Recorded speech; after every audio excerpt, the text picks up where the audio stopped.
pengen minta arahan untuk perjuangan selanjutnya. Karena kami merasa bahwa Pak Anies lah yang pantas memimpin negeri ini. Dan kami tidak akan berhenti. Ridwan Kamil adalah bagian dari obatnya.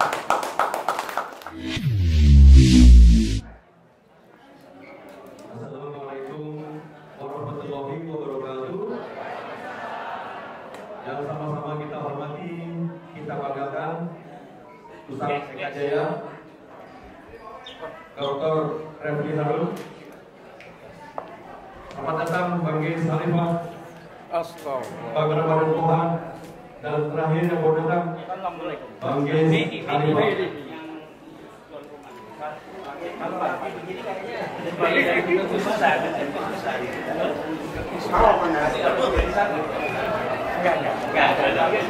Acara pada sore hari ini terselenggara berkat kesediaan tuan rumah Pak Medi Juniarto dan tim dari Alisan. Dan semua ini dedikasinya Pak Medi bersama tim kepada kita, free of charge. Terima kasih. Kita perlu apresiasi kepada Alisan dan Pak Medi serta timnya. Ada Pak Anies Baswedan juga bersama dengan kita. Bapak Ibu yang berbahagia, pada sore hari ini kita berkumpul bersama tempat ini menyikapi fenomena dan dinamika yang terjadi akhir-akhir ini. Ya, utamanya jelang pilkada. Ya. Kemudian selamat datang kepada semua teman-teman relawan Anies, anak abah yang masih tegak lurus dengan abah. Jadi yang hadir di sini hanya yang masih tegak lurus saja dengan abah. Yang tidak tegak lurus silakan meninggalkan tempat ini. Baik. Kemudian acara ini live streaming dari beberapa media online. Ada Populi TV, ada Langkah Anies, ada satu lagi Egy Suryana Channel. Jadi ini live streaming Bapak Ibu. Kemudian berikutnya silakan tetap aktifkan HP Anda, tetapi dalam nada silent. Ya, selamat datang Bu Nurdianti Ahmad. Tapi nadanya silent ya, silakan. Baik. Saya dibacakan sedikit sehubungan dengan akan diselenggarakannya Pilkada Jakarta pada 27 November 2024 serta dengan mencermati dinamika yang terjadi di Jakarta terkait Pilkada dimaksud, maka acara ini kita selenggarakan. Tadi para pembicara sudah kami sebutkan satu persatu. Untuk yang pertama, menyingkat waktu, kami silakan terlebih dahulu kepada Ustaz Eka Jaya. Apakah Mas Kurang, Ustaz?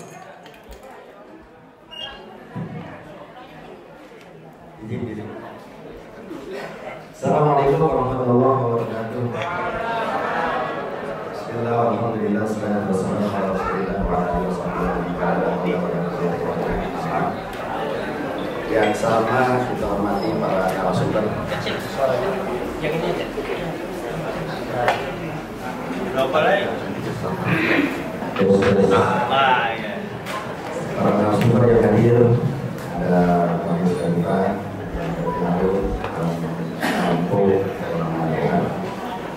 dan saya bermain Pak Medi serta kru Alisan,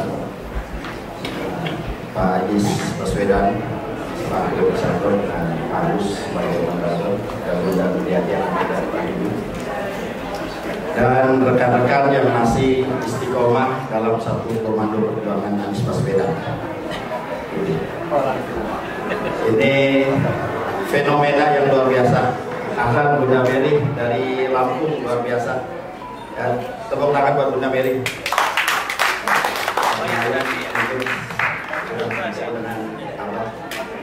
Fenomena yang ada saat ini kita melihat ya, banyak yang sudah mengkonfirmasi, ada yang ke A, ada yang ke B, ada yang ke C.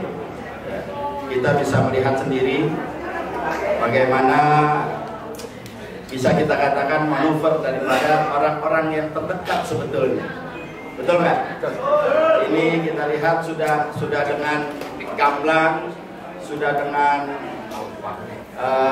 terang benderang, yang menyatakan, ada yang mengatakan sebagai juru bicara, Ya, sekarang jadi juru bicaranya sebelah. Sementara arahan kalau yang merasa masih di bawah garis komandonya Anies Baswedan, arahannya kan belum ada kemana-mana, betul? Ya, masih menunggu, masih menimbang, masih menilai, ya, masih melihat dulu perkembangan yang ada, baru nanti kita akan mengambil langkah. Entah itu ada arahan ke RK, ada arahan ke Pram, ada arahan ke Darmakun, atau ada arahan ya silakan dah pilih deh. Kita tidak mengarahkan. Nah itu nanti kita akan melihat. Ya. Sekarang banyak yang bertanya. Ya. Banyak yang bertanya, sebagian kita sebetulnya istiqomah atau tidak dalam perjuangan. Ya. Kalau dikatakan nanya, Sateka kemana? Saya dengan gamblang akan mengatakan saya gerakan coblos semua. Saya akan istiqomah pada gerakan tersebut. Kenapa? Untuk melawan arogansi partai, untuk melawan kecongkakan partai, bahwa menunjukkan bahwa kita ini tidak bisa dikungkung oleh partai, betul? Ketika mereka bertanya ke mana saya bergerak, maka saya katakan dengan gamblang, saya ada di gerakan coblos semua.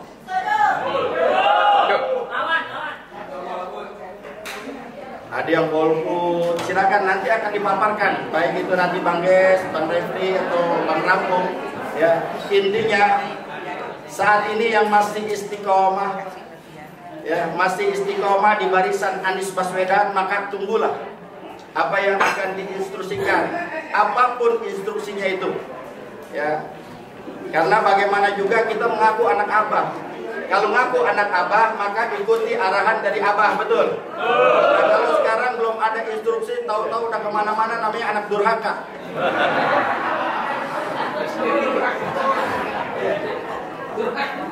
Iya, saya sendiri durhaka katanya. Baik, teruskan. Ini paling nggak lama, 5-10 menit saja. Nanti kita akan nambah banyak, tanya jawab saja banyak. Ya. Jadi saat ini kalau kita menimang, ya, kalau banyak yang bertanya kenapa saya punya organisasi Gercos, ini alasan pribadi saya dengan kawan-kawan, ya, terutama ada sebagian yang di Poros Jakarta. Poros Jakarta ada kurang lebih 45 organisasi yang tergabung di dalamnya, tapi ada juga yang udah kesana kemari. Maka ketika ditanyakan kenapa Ustaz Eka harus Gercos, saya bilang saya nggak mungkin ke PDIP. Orang lihat muka saya, udah bawaannya udah orang lapangan yang berantem mulu sama PDIP dulu. 10 tahun kan kita berantem mulu nih, betul nggak? Stigma itu nggak akan lepas. Terus kenapa nggak ke RK? Kenapa harus ke RK yang di situ ada partai yang mengkhianati orang tua kita? Ini menjadi pertimbangan berat kita. Kenapa nggak ke Darmakun? Ya udah beda akidah, beda ideologi dan lain sebagainya. Walaupun dalam bahasa politiknya tidak melihat itu, tapi saya melihat itu. Ya. Maka dari itu, saya hanya mengingatkan kepada semuanya yang masih istiqomah pada jalur perubahan. Ini kan lucu ini, kita lihat sekarang. Yang merapat masih pakai nama anak Abah. Yang merapat masih pakai nama komunitas Anies. Yang merapat masih pakai nama, ya embel-embelnya Anies Baswedan. Kalau udah merapat aja sendiri, percaya sama diri sendiri, betul? Ini kalau masih ngetet, jangan. Kalau masih dompleng bahasa kasarnya dengan nama besar Anies Baswedan, ya jangan. Kalau nggak punya masa, jangan bergabung. Betul nggak? Ini mereka kita tahu perjalanannya. Dari Pilpres kita lihat tahu orangnya nggak punya masa, tapi ngumpulin yang punya masa seolah-olah dia punya masa. Ada yang begitu? Ya, tampil. Cuma pura-pura nggak tahu aja. Pura-pura nggak tahu. Iya dikumpulin. Kita nih yang punya masa mau aja lagi. Iya. Sekarang kelihatan dia kemana dan lain sebagainya. Alasannya banyak lah. saya katakan kalau memang ya nanti ada pertimbangan lain. Ya kalau pertimbangan lain saya katakan saya sudah tidak mungkin. Maka sejak saat Pak Anies tidak dicalonkan oleh salah satu partai, ya karena perjalanannya kita tahu, perjalanannya kita mengikuti. Jadi kita lihat, saya pribadi nggak ada yang perlu lagi untuk kita ikuti. Ya, kita bagaimanapun juga mencari seorang pemimpin yang benar-benar kita paham, yang benar-benar kita tahu kapabilitasnya, yang benar-benar kita tahu elektabilitasnya, yang benar-benar kita tahu kemampuannya dalam memimpin. Ya, sekarang tidak ada yang mencalonkan, untuk apa? Ya, kita jangan coba-coba. Jakarta bukan buat coba-coba. Ini kompleksitasnya sangat tinggi Jakarta. Ya.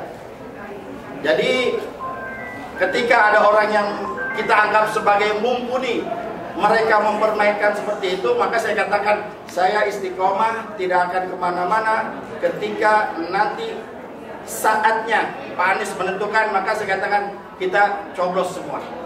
Ini bentuk perlawanan, sekali lagi bentuk perlawanan kita kepada kecongkakan partai, kepada arogansi partai yang sudah tidak mau lagi mendengar suara rakyatnya. Betul? Yang dia dengar cuma bagaimana mendapatkan kekuasaan, mendapatkan kue daripada pemerintahan. Itu yang di pikiran mereka. Yang kita harapkan ada satu partai yang memang benar-benar kemarin bisa istiqomah, berjuang bersama rakyat, timbul tenggelam bersama rakyat, ternyata sama juga. Bahkan dalam statementnya, kekuasaan itu teramat indah. Ingat, kullukum ra'in wa kullukum mas'ulun an ra'yatihi, kata Nabi. Tiap kalian adalah pemimpin dan tiap pemimpin akan dimintakan pertanggunggan jawab atas apa yang dia pimpin. Kekuasaan hati-hati. Ya, ketika Sayyidina Umar ibn Khattab diangkat menjadi khalifah, apa ucapan pertama? Inna lillahi. Bukan girang, bukan senang. Padahal yang ngomong kekuasaan itu ya kita tahu ahli agama juga. Kita jadi bingung. Nah maka dari itu biar nggak bingung, nanti kita dengarkan paparan. Yang jelas saya hanya mengatakan, kalau masih mengaku daripada anak Abah, tunggu instruksi dari Abah. Ikut arahan beliau. Ya. Kalau saya sudah jelas, saya gercos sudah. Ya. Kalau misalnya Pak Anies suruh ini itu Pak, saya sudah katakan, saya istiqomah gercos. Kenapa? Tidak ada satu partai pun yang bisa untuk kita pertanggungjawabkan di situ. Ini saja sebagai pembuka, nanti kita diskusi banyak tokoh-tokoh kita. Intinya saya mengatakan istiqomah itu berat. Istiqomah itu berat, maka orang yang kuat dalam istiqomah dialah yang akan mendapat pertolongan Allah. Wallahumma biqil muhtari. Assalamualaikum warahmatullahi wabarakatuh. Terima kasih Ustaz Gajaya. Sebelum lanjut, bagi yang baru datang perlu kiranya saya sampaikan narasumber kita ini orang-orang hebat semua. Saya ulangi ya. Tadi yang barusan Ustaz Gajaya, Ketua Umum Pejabat. Setelah beliau adalah Bang James Khalifah yang juga dekat dulu dengan Pak Anies, juga orang dekatnya Pak Anies. Kemudian Dr. Refli Harun, siapa yang kenal beliau? Yang paling ujung Pak Ramadan Pohan, luar biasa juga istiqomah. Para narasumber dan Bapak Ibu perlu saya sampaikan di antara kita ada di sini 7 orang teman-teman saya dari Jawa Timur yang kesini hanya untuk acara kita. Tepuk tangan teman-teman Jawa Timur. 7 orang. Baik, sahabat berikutnya kepada Pak Ramadan Pohan, kami silakan. Orang sana Medan. Orang Medan. Orang. Assalamualaikum warahmatullahi wabarakatuh. Selamat siang, salam sejahtera buat kita semua. Terima kasih Pak Agus sudah memberikan kesempatan dan juga tak lupa kepada Mas Anies Baswedan selaku yang inisiator acara ini. Dan kemudian juga ada tuan rumah Bapak Nedi Budianto SH yang luar biasa tapi humble dua-duanya. Baik, saya sebenarnya pertama itu kan cuma dapat tugas menghubungi narasumber.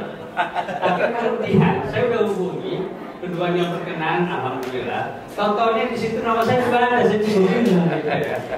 Jadi sebenarnya menyampaikan apa kecuali saya hanya bisa menyampaikan apa yang ada dalam pikiran saya sendiri ya Pak Agus ya. Yang pertama bahwa menghadapi pelbagai gejolak ya, kita mengikuti terus Anies Baswedan, dimulai dari ketika pada akhirnya diusung untuk menjadi calon presiden oleh ketiga partai Nasdem, PKS dan PKB. Kemudian juga menjadi gubernur juga demikian. Saya ingat, saya harus menyampaikan ini karena ada sedikit sejarahnya juga gitu ya. Jadi pada ketika itu masih selesai barusan pengumuman dari MK, yang artinya tidak ada upaya apapun lagi karena KPU sudah umumkan.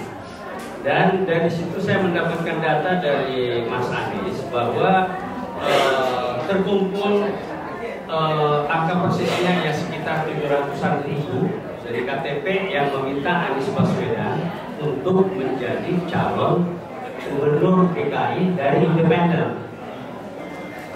Tidak berbicara itu, tapi saya langsung mengatakan bahwa ya ini bagus banget, sudah ada modal untuk maju di sana. Tapi Pak Anies orang yang selalu berprasangka baik terhadap orang-orang, partai-partai politik. Beliau saat itu saya ingat ketika saya mengatakan wah independen aja kita ini, jadi nggak bergantung kepada siapapun. Pada saat itu Mas Anies bilang tidak, kita ada partai-partai ini istiqomah untuk mendukung gitu ya. Ternyata akhirnya beda lagi gitu, istiqomah namanya itu ya. Nah jadi karena Anies punya apa ya, udah diyakinkan oleh ketiga partai tersebut, maka dia pun ya udah gak enak sama partai. Ya, nah inilah Anies selalu memperhitungkan perasaan-perasaan, pertimbangan-pertimbangan dari orang-orang lain atau partai politik lain. Padahal partai-partai politik itu pada ujungnya tidak sedikit pun memberikan pertimbangan kepada Anies. Akhirnya ditinggalkan begitu saja. Nah, mestinya ketika jauh hari sebelum ini kita masalah komitmen dan kejujuran disampaikan ini bisa berubah Pak Anies. Tentu Pak Anies juga mungkin akan punya pertimbangan lain. Tapi udahlah, dan nasi sudah menjadi bumbu. Ya. Dan yang sekarang kita tahu bahwa Pak Anies sampai detik yang semalam itu masih tentang berpikir gerakan baru, apakah ormas dan atau partai politik. Bapak-bapak, ibu-ibu sekalian, bahwa saya punya keyakinan dan saya sendiri juga bukan sekadar sebagai kawan, tapi saya melakukan penelitian secara khusus terhadap Anies Baswedan. Anies itu terkonstruksi sehingga menjadi seperti sekarang, itu saya teliti Pak Agus. Dan alhamdulillah saya mendapatkan doktor ilmu komunikasi dengan judul Transformasi Anies Baswedan dari Akademisi ke Politisi.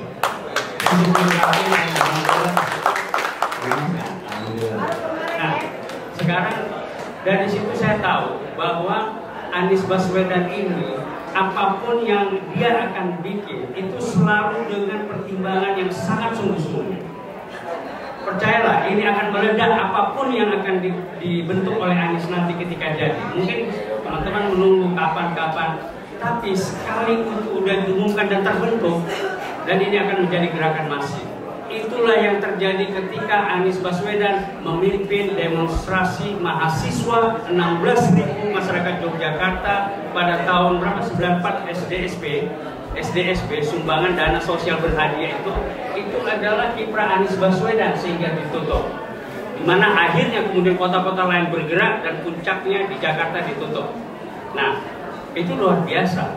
Dan kemudian gerakan Indonesia Mengajar juga demikian.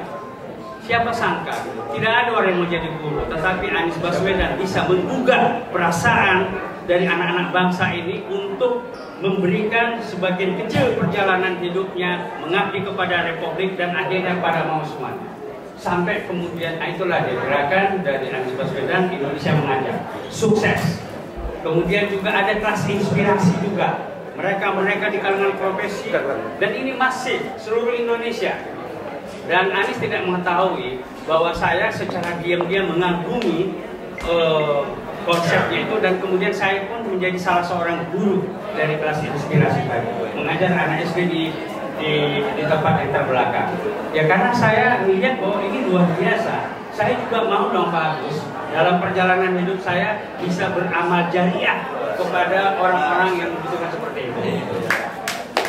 Nah, jadi saya punya banyak contoh lain untuk mengatakan bahwa Anies ketika membuat gerakan itu jadi, dan itu sangat-sangat masif. Jadi kepada teman-teman semua yang masih istiqomah terhadap Anies Baswedan, itu percayalah, masa indah itu akan datang. Nanti saudara-saudara akan mengatakan bahwa waduh, untung aku tidak menjatuhkan pilihan kemana. Takbir! Pejuang, relawan itu ada dua. Satu, relawan pejuang.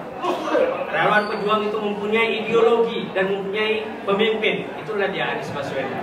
Jadi kita menunggu ya arah dari Anies Baswedan ini. Sekali diputuskan kita bersama-sama untuk ikut di dalam gerakan ini. Nah, yang kedua itu adalah relawan yang pemain.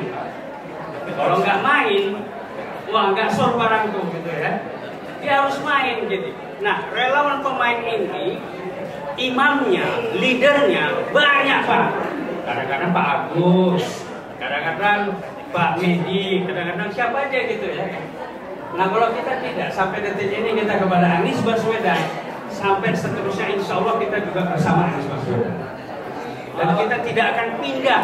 Kemudian lagi kan mana bisa kita pindah ke sini, balik lagi ke sini. Ya, mau ngapain? Ini politik, bos. Kita harus menetapkan teguh dengan prinsip kita seperti itu. Nah, tapi saya kepada mereka yang sudah berpindah, sudah meninggalkan Anies, sama seperti PKS, PDIP ataupun PKB dan Nasdem sudah meninggalkan Anies. Teman-teman yang sudah meninggalkan Anies, udahlah, ya, tempuhlah hidupmu yang baru di sana untuk lebih baik. Biarkan kami bersama Anies Baswedan menjaga ini. Dan kita percaya bahwa pilihan kita ini tidak salah. Pilihan kita tidak salah. Bapak-bapak, ibu-ibu sekalian, coba bandingkan. Kenapa saya punya keyakinan bahwa ormas ataupun parpol Anies Baswedan itu pasti beda dengan partai-partai politik yang sudah ada, apalagi ormas yang sudah ada. Pembedanya apa? Pembedanya adalah sosok dari Anies Baswedan itu sendiri. Anies Baswedan, rekam jejaknya, integritasnya sudah terbukti tidak pernah tercela di situ. Coba bayangkan, apakah ada di sini tokoh partai politik yang mengatakan dia tidak tercela siapapun pendukungnya? Ayo kita berdebat di sini. Enggak ada Pak. Kalau misalnya kita jujur, masih baru Anies. Bahwa kalau ada orang juga yang baik tapi belum menjabat. Kalau Anies Baswedan ini sudah teruji 5 tahun sebagai gubernur, ya, dalam pengelolaan anggaran atau menjalankan pemerintahannya sudah terbukti luar biasa baik. Anies Baswedan kalau dia mau mengejar kekuasaan, bapak-bapak, ibu-ibu, dia pergi aja ke Jawa Barat. Apakah permintaan itu ada? Ada. Sudah tinggal dijalankan, dia iya oke diteken. Tapi Anies tidak mau, karena tidak ada permintaan masyarakat Jawa Barat agar dia menjadi gubernur di sana. Tapi bahwa ada orang tidak diminta oleh Jakarta, tapi dimintanya oleh Jawa Barat, malah pergi ke Jakarta. Itulah dia yang membedakan Anies Baswedan dengan yang ajak. Saya kira cukup demikian dari saya. Ini bukan belajar. Saya sudahi. Wabillahi taufiq wal hidayah. Assalamualaikum warahmatullahi wabarakatuh. Kita skor dulu ya.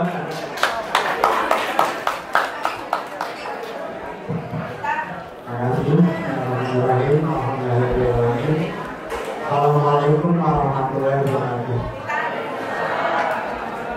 Rasanya kalau bicara sikap saya sudah jelas, sudah diuji berkali-kali. Jadi saya memang berada dalam posisi terutama bagi saya, relawan Anies yang mendukung Ridwan Kamil adalah penggadai harga diri.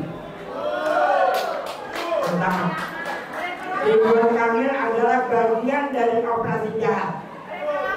Kees Khalifah menyatakan Ridwan Kamil adalah bagian dari operasi jahat.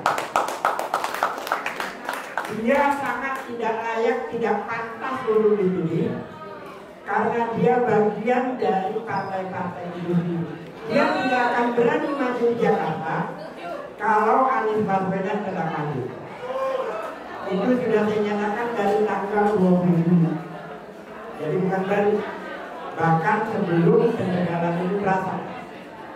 Itu sudah kita ketahui.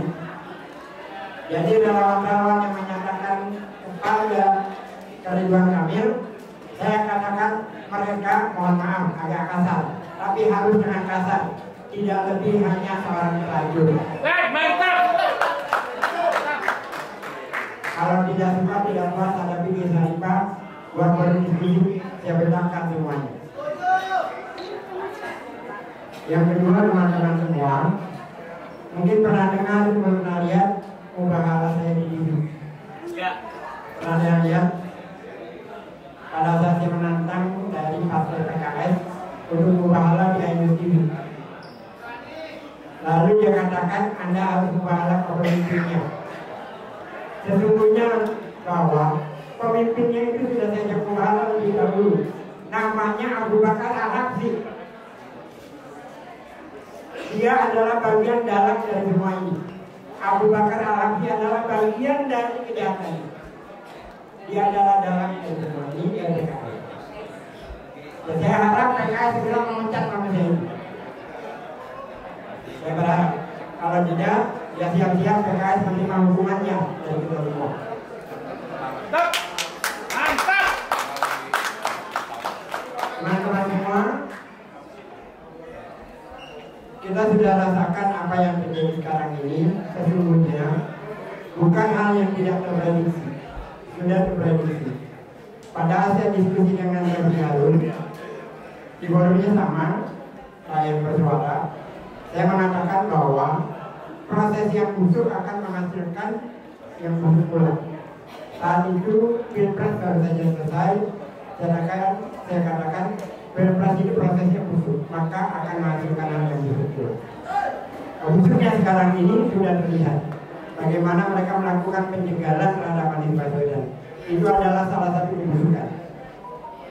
Pagi tadi teman kita, saudara kita Refli Harun berbagi diskusinya dibubarkan oleh preman. Kalau dulu yang membubarkan diskusi adalah aparat di masa 80-an, sekarang yang membubarkannya adalah para preman. Jadi kita sesama kita diadu agar bertengkar bertarung sesama kita. Ini adalah bagian dari kebusukan itu sendiri. Dan kalau ini didiamkan terus-menerus, bukan hanya demokrasi yang runtuh, tapi negara ini pun akan runtuh akhirnya karena rakyat bersama rakyat selamanya diadu. Dan kita tidak tegak lagi sebagai anak bangsa. Dan wadah perlawanan kita tidak banyak. Hanya cukup mengatakan tidak kepada semua. Tidak kepada 3 calon, tidak kepada sistem yang buruk itu, tidak selama sistem demokrasi tidak ditegakkan dengan sebaik-baiknya, tidak apabila hukum tidak ditegakkan dengan sebaik-baiknya. Maka kita akan terus melawan, walaupun banyak pengkhianat di antara kita sendiri. Jadi bagian dari pengkhianat biasa itu adalah watak dari kebijakan yang selamanya selalu ada. Dan kita patut bersyukur, alhamdulillah kita masih tetap berdiri tegak di sini di jalan yang lurus. Kita tetap tegak di sini istiqomah, karena kita tidak tergadaikan, tidak bisa terbeli oleh mereka. Alhamdulillah, artinya kita terselamatkan. Dan saya mohon maaf karena di sini saya harus ke acara pernikahan di daerah Halim sana, jadi mungkin saya nggak bisa lama-lama. Dari saya itu aja dulu. Terima kasih banyak.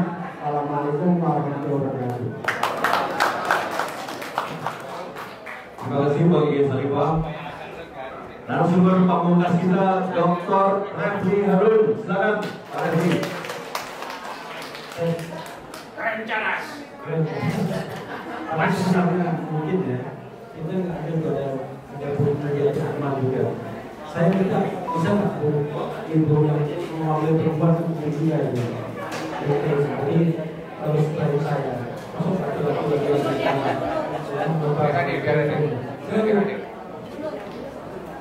Pindah sana aja. Bang, pindah gitu aja biar masuk suaranya. Oh ya. Bang Eka kemari, Bang Eka. Assalamualaikum warahmatullahi wabarakatuh. Alhamdulillahi wahdah, sadaqa wahdah, wa nasara abdah, wa asal indahu, wa hazamal ahzaba wahdah. Asyhadu an la ilaha illallah wahdahu la syarikalah, al-malikul haqqul a'la, wa asyhadu anna Muhammadan abduhu rasuluh, as-shadiqul awfa. Bapak Profesor Refli Habib, rasanya tidak ada yang tidak kenal. Ini semuanya orang-orang top. Ya, saya sangat senang hadiri juga ada Bapak Aziz Baswedan dengan istrinya, semuanya. Saya tidak tahu apa yang saya mau bicarakan, tapi yang jelas pasti kita semua menunggu-nunggu action apa yang akan kita lakukan di Jakarta ini, khususnya dengan penyanyian terhadap saudara kita, abah kita yang kita sayangi dan sudah digadang-gadang oleh partai-partai tersebut, tiba-tiba ditinggalkan begitu saja. Tadi saya masih ada di Cipayung Puncak, masih acara belum selesai, saya lari ke sini karena saya memang ingin mendengarkan apa sih action yang kita mau coblos itu, dan apakah itu sudah dibenarkan atau bagaimana. Saya memang berapa kali ingin mengundang Pak Refli Harun, tapi hari ini saya kejar. Oleh karena itu saya yakinnya apa yang dialami oleh saudara kita Anies Rashid Baswedan dengan peninggalan rekam-rekam jejaknya di mana saja dia memimpin, meninggalkan kenang-kenangan yang indah bagi mata yang melihat dengan hati yang suci. Betul atau tidak? Kita bangga. Oleh karena itu ternyata sangat ketakutan oligarki dengan seorang laki-laki yang bernama Anies Rashid Baswedan. Begitu hebatnya Anies. Oleh karena itu, siapkah kita untuk berjuang memenangkan Anies? Siapkah kita untuk berkorban untuk Anies? Karena Anies jelas dia berani menyetop yang namanya kemarin reklamasi pantai. Sekarang reklamasi pantai sudah terus sampai ke Mau, sudah kemana-mana. Saya kemarin baca medsos nangis, ada kebun cengkeh sudah berbuah, ditebang begitu saja, dan polisi ikut-ikut membantu oligarki. Ini apa yang terjadi? Ini negara kita, negara siapa sih? Oleh karena siapkah kalian semuanya berjihad? Lebih baik kita mati syahid daripada negeri kita dikuasai oleh orang-orang komunis yang benci sama agama kita. Oleh karena itu saya hanya ingin mengingatkan, yuk semuanya buatlah tulisan, cuma saya sudah habis tulisannya. Doa Robbana Afrik alaina sobran wasabit adamana wansurna alal qaumil kafirin wansurna alal qaumil zalimin. Ini penting karena negara ini bukan sedang aman, sedang sakit dan hampir runtuh. Jangan-jangan nanti kita seperti Bani Israel akan diharamkan oleh Allah negeri ini untuk kita. Mau diharamkan Allah? Kita harus berjihad untuk negara ini adalah kewajiban kita. Allah sudah memberikan karunia nikmat yang begitu besar untuk negara kita. Coba tanya sama Google, ada gak negeri yang sebesar negeri kita? Ada gak negeri yang seluas daratannya seluas daratan kita? Yang semuanya ada isi, ada tambang, ada emas, segala macam. Bahkan lautannya ada yahruju minhumal lu'lu' wal marjan. Di lautan kita ada lu'lu' dan marjan, mutiara yang harganya ratusan juta. Tapi kita biarkan saja sekarang dikuasai oleh orang lain, tidak bisa kita kenal. Masya Allah, Sumatera Barat habis emasnya di lubangnya ditinggal begitu saja, jalan provinsinya hancur. Ini rampok dari mana? Kok kita diam saja? Anak-anakku, saudaraku, siap bangkit semuanya? Lebih baik kita mati syahid daripada kita mati di tempat ini. Oleh karena itu, Ibu selalu menginginkan kalian semuanya harus bangkit Jangan ada yang diam. Dan ibu-ibu saya sudah sampaikan, nenek-nenek yang sama, mungkin nenek-nenek sama saya. Umur saya udah 74,9. Saya bilang, nenek-nenek kalau nggak bisa ikut demo, keluarkan duit, kasihkan sama anak-anak kita, berangkat kalian, gantikan nenek. Kenapa? Allah sudah beli nyawa kita oleh Allah. Dibeli nyawa kita dan harta kita dengan surganya Allah. Surat At-Taubah ayat 111. Innallaha astara minal mu'minina anfusahum wa amwalahum bi anna lahumul jannah. Dibeli oleh Allah dengan surga nyawa kita, harta kita apabila kita yuqatiluna fi sabilillah wa dan alaihi haqqan fit Taurat wal Injil wal Quran. Ini sudah disebutkan oleh Allah dalam Taurat, Injil dan Quran. Siapa yang berjihad di jalan Allah, dia mati atau dia terbunuh, maka dia sudah diangkat oleh Allah. Surga sudah disiapkan oleh Allah. Siap menerima surga? Ya. Saudara sekalian, saya hanya ingin membangkitkan semangat kalian. Pasti yang kita tunggu adalah saudara kita Refli Harun, dan tadi sudah banyak memberikan saran-saran apa yang akan kita lakukan. Saya memang ingin menyimak apa yang harus kita lakukan, karena saya juga sudah gregetan, pengen perang tapi kagak berani lihat tembakan. Oleh karena itu, yuk kita bikin, tolong ya nanti ada yang sponsori. Saya waktu di Cianjur Selatan, saya bikin 1000 tulisan doa tersebut, dan alhamdulillah kita menang tatkala pemilihan kepala desa. Oleh karena itu, ini sekarang untuk pemimpin negeri kita, masa sih kita nggak siap untuk berkorban harta dan nyawa kita? Siap kita korban? Siap! Takbir! Takbir! Takbir! Allahu Akbar, la ilaha illallah. Nasrun minallah, fathun qarib. Yakin pertolongan dari Allah sudah dekat. Allah akan berikan kepada kita kemenangan. Wabillahi taufiq wal hidayah. Assalamualaikum warahmatullahi wabarakatuh. Terima kasih Ustaz. Seperti apa? Bapak Ibu, sebelum buka Dr. Refli, bagi yang ingin tanda tangan tadi saya katakan pohon dan pihak terkait, silakan ke Ibu Mila ya. Oke, Dr. Refli Harun, the time is yours. Ya, tes perhatikan. Saya kira sudah cukup dari Ibu Diadi Lakma tadi. Assalamualaikum warahmatullahi wabarakatuh.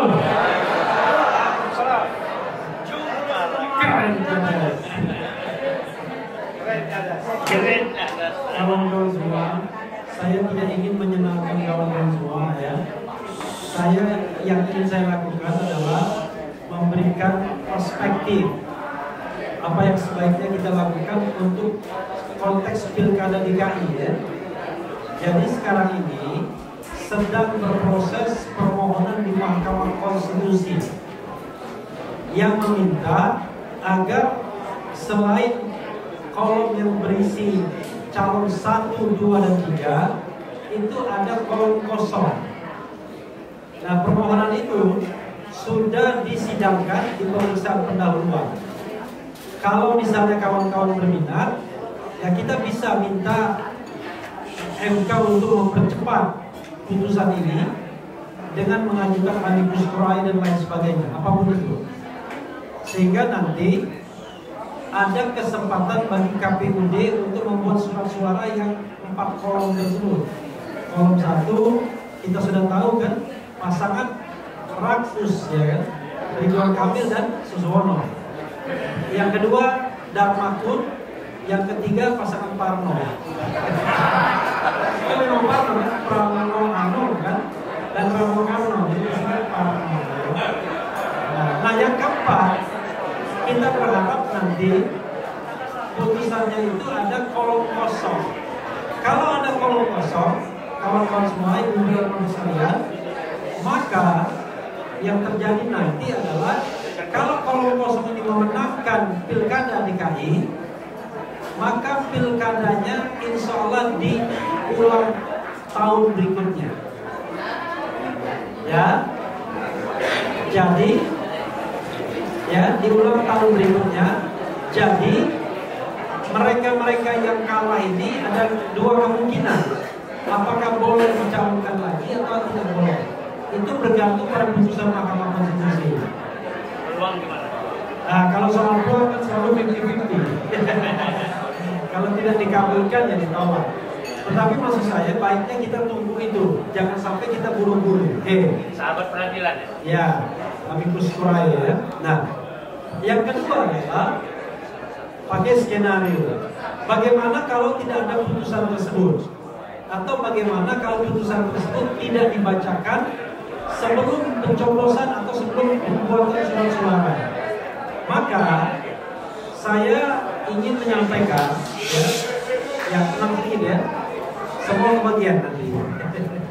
Saya ingin menyampaikan bahwa di antara anak-anak Abah ini ya, atau sahabat-sahabat Abah atau kawan-kawan Abah, itu memang saya lihat ada 5 sikap ya, 5 sikap. Kita saling menghargai sikapnya walaupun kita jengkel juga kan. Jadi waktu itu saya, Bang Ges, Iwan Tarigan, kemudian Laude Basir, Ramadan Pohan, satunya lagi saya Saris Hadid, itu kumpul dan berdiskusi, tapi tidak bermaksud berpretensi mewakili ibu-ibu dan bapak sekalian. Itu di antara teman saja. Dari situ terlihat bahwa ada 5 sikap terkait Pilkada DKI. Sikap pertama, saya tidak mau menyebutkan siapa yang bersikap. Sikap pertama adalah dia tidak ingin memilih, netral. Itu sikap pertama. Tidak ingin memilih, netral, walaupun Abah mengarahkan pilihannya ke misalnya 1, 2, ada 3. Jadi ada yang begitu, pokoknya mau Abah mau 1, 2, dan 3. Ada yang mengatakan saya tetap netral. Tapi netral itu bisa gercos, bisa golput, bisa coblos kolom kosong, tergantung nanti konteksnya. Itu yang pertama. Yang kedua adalah mengatakan netral, entah golput, entah gercos, entah nanti kolom kosong. Tetapi kalau Abah kemudian mengarahkan untuk memilih pasangan calon tertentu, maka kelompok ini akan memilih sesuai dengan keinginan atau permintaan atau imbauan dari Abah, dari Anies Baswedan. Ini kelompok kedua. Kelompok ketiga adalah kelompok yang sudah memilih jalannya. Kelompok ketiganya gini. Kelompok ketiga adalah kelompok yang menunggu perintah Abah. Jadi dia tidak bersikap, pokoknya nunggu perintah Abah. Kalau Abah tidak menyampaikan sesuatu, ya entah nanti bagaimana dia akan bersikap, tapi yang jelas nunggu. Nah di antara kita ini mungkin ada juga yang ingin nunggu, pokoknya nunggu perintah Abah. Itu yang ketiga. Yang keempat adalah kelompok yang sudah memilih pasangan calon tertentu seperti Iwan Tarigan atau siapapun, ya kan, Sutrisno Muslimin, Laude Basir. Tapi di antara mereka, kalau seandainya Abah memilih berbeda dari pilihan mereka, mereka akan pulang. Mereka akan pulang kandang. Ya. Nah yang kelima, kelompok anak Abah yang paling bandel dan durhaka cenderung, yang itu sudah memilih dan tidak akan balik lagi walaupun Abah memerintahkan atau meminta yang lain. Jadi bayangan saya, mereka yang sudah bergabung pentolannya itu tidak akan balik lagi. Ya sudah, relakan saja, nggak apa-apa kan. Dalam perjuangan selalu ada yang pragmatis, yang oportunis, yang takut lapar, ya kan. Gitu, takut miskin ya. Di sini orang-orang kaya semua, orang-orang yang tidak takut miskin atau dimiskinkan. Nah dari 5 ini, kawan-kawan semua, mau tahu nggak sikap saya? Saya terus terang saja, saya tidak mau mempetakkan yang ada di sini. Kalau tunjuk tangan juga boleh.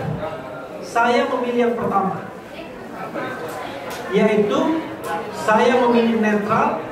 Apakah nanti coblos kolom kosong, apakah nanti gercos, ataukah nanti golput. Bagaimana kalau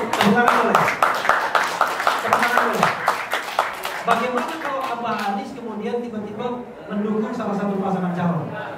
Dari forum ini saya mau mengimbau kepada Abah, ya, Abah Anies dimanapun dia bisa melihat, tolong jangan punya preferensi untuk mendukung salah satu pasangan.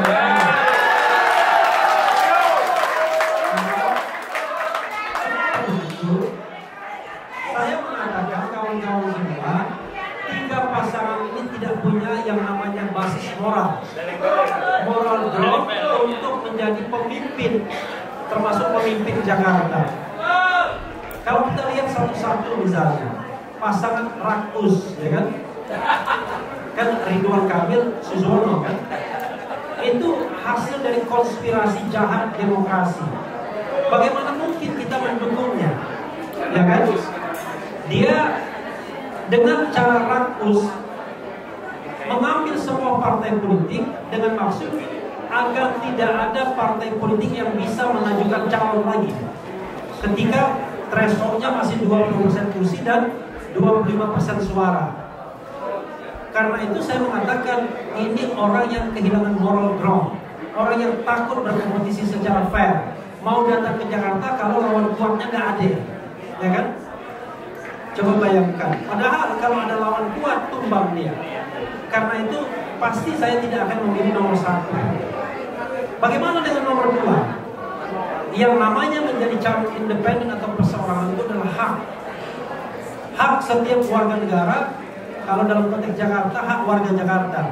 Ya tapi jangan ngambil dong dukungannya, ya kan? Tiba-tiba anaknya anak abah tiba-tiba diambil dukungannya.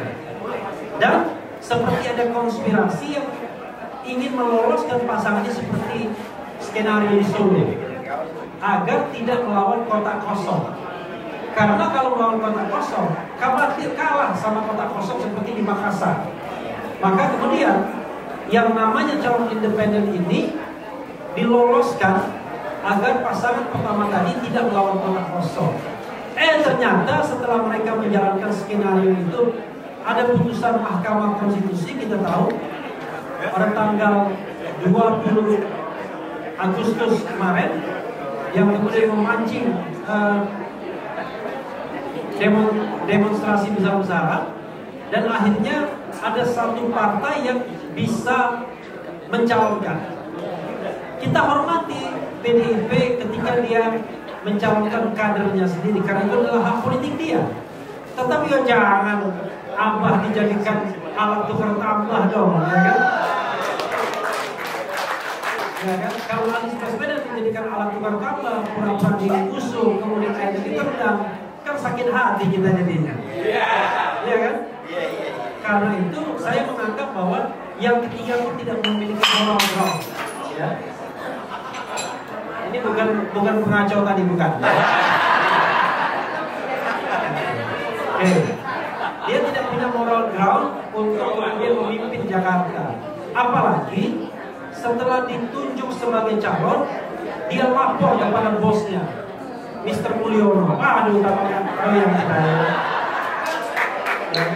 Dan saya menganggap pasangan nomor 3 ini adalah pasangan yang in between antara PDIP yang masih galau dengan Mulyono yang sudah berpisah dengan PDIP, kan begitu? Karena dia sekretaris kabinet. Maka saya bilang, ini bukanlah mereka-mereka yang memiliki legitimasi moral untuk menjadi pemimpin Jakarta. Karena itu, apapun yang terjadi dengan putusan MK, saya mengatakan bahwa saya netral. Netralnya apakah akan golput, apakah coblos semua, ataukah kolom kosong saya coblos, bergantung pada putusan MK. Kalau MK membolehkan kolom kosong, ibu-ibu dan bapak-bapak sekalian, kawan-kawan, saya dorong kita sama-sama ke TPS coblos kolom kosong. Ya. Karena kita masih punya peluang paling tidak untuk menyatakan ekspresi kita bahwa kita tidak setuju dengan 3 calon. Kalau seandainya tidak ada putusan MK, maka ada 2 kemungkinan. Nanti kita diskusikan lebih detail. Apakah mau golput, apakah mau coblos semua, gercos. Mau coblos semua boleh, mau golput juga boleh. Tapi nanti setelah ada putusan MK, saya dan teman-teman barangkali akan berkampanye lagi gercos saja gitu, ya kan? Atau golput saja. Karena bergantung begini. Siapa tahu tiba-tiba MK juga memutuskan alternatif mengenai yang namanya partisipasi pemilih. Kalau misalnya ada putusan MK yang mengatakan kalau tingkat partisipasi di bawah 50% tidak sah, ya kan? Kemudian diulang lagi, ya lebih baik kita golput semua. Karena itu berpengaruh pada tingkat partisipasi. Tapi kalau tidak ada putusan itu, ya sudah kita datang, kita ngecos, kita coblosi semua, ya kan? Ada yang mau mungkin tambah-tambah dikit, ada yang pilih Anies Baswedan, ya, itu soal lain ya. Tapi saya tidak menyarankan merusak kertas suara. Berikutnya terakhir, kan sontoloyonya KPU ini adalah dia ngancam-ngancam kita. Dia menggunakan pasal 187 huruf A Undang-Undang 10 2016. Saya sudah bantah di YouTube saya, ini sontoloyo KPU saya bilang. Kenapa? Pasal tersebut adalah pasal money politics, pasal politik uang, yaitu menjanjikan memberikan uang atau barang kepada seseorang untuk melakukan salah satu dari 24 hal ini. Tidak datang ke TPS atau datang dengan cara tertentu sehingga seorang tidak sah, ketiga memilih orang tertentu atau tidak memilih orang tertentu, ya kan? Tetapi itu adalah praktek money politics yang dilakukan dengan cara melawan hukum. Yang kita diskusikan sekarang adalah sebuah kesadaran dan penyadaran warga negara tentang hak-hak politiknya yang dihianati oleh elit-elit dan partai politik.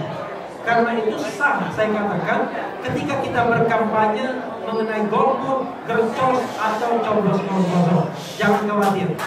Kalau seandainya kemudian kita dikriminalisasi oleh KPU, biarlah kita semua menyerahkan diri ke polisi, biar nanti polisi bingung mana yang mau diproses lebih lanjut. Tapi saya yakin tidak akan berani KPU. Karena itu adalah hak kita, ya, political right kita, dan hak tersebut tidak boleh dikurangi, apalagi dihilangkan. Mudah-mudahan ini jelas bagi kita. Sekali lagi buat Abah Anies, Abah, saya Refdi Harun dan teman-teman mengimbau agar Abah jangan memilih salah satu dari 3 calon.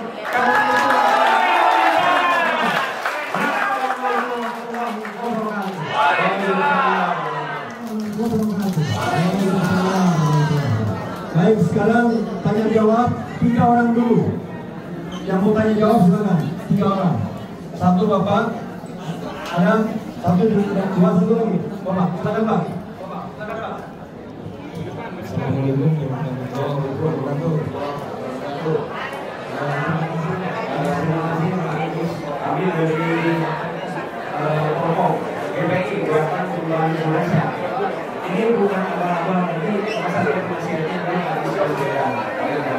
Teman-teman, saya mohon maaf.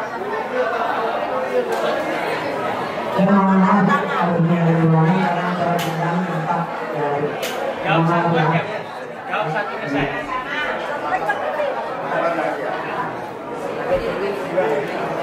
Oke, kayak sini lah.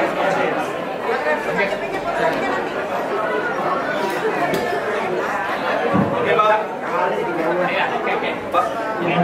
Kami lanjutkan, terima kasih. Terima kasih Pak Rais.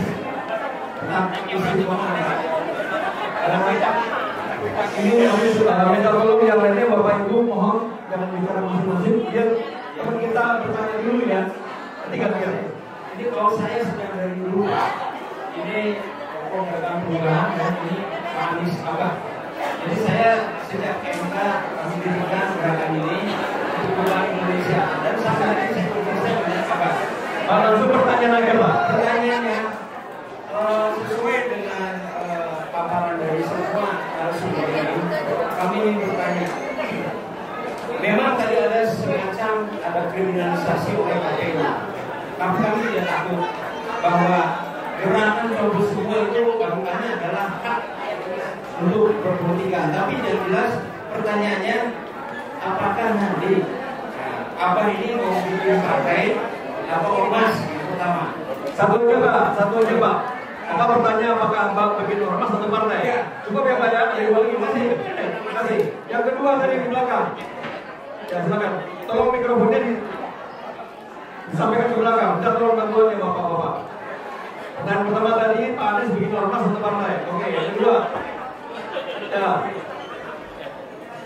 Singkat ya, langsung pertanyaan Pak. Langsung pertanyaan dulu ya. Ya, silakan Pak.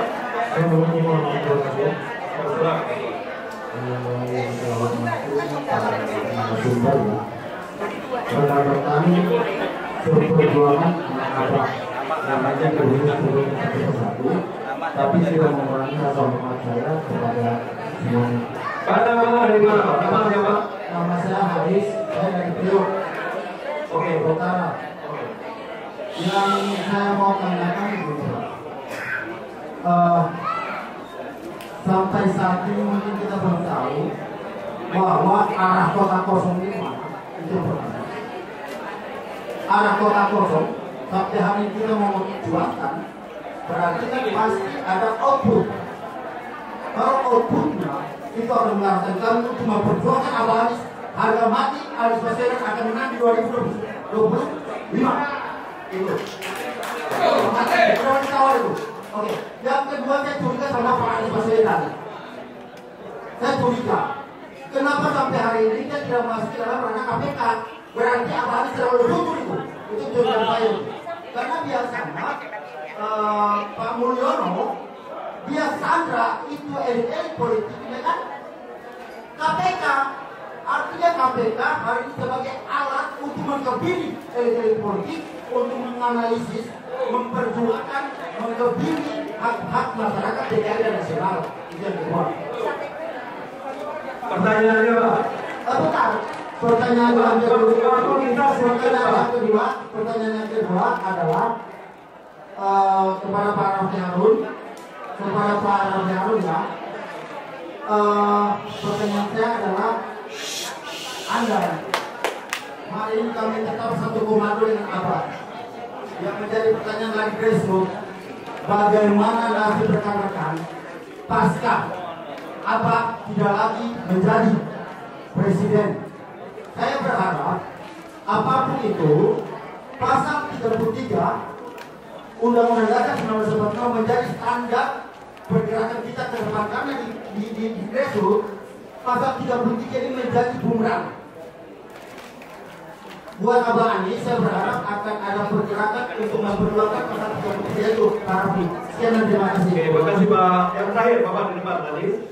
Tolong mikrofonnya di over ke depan.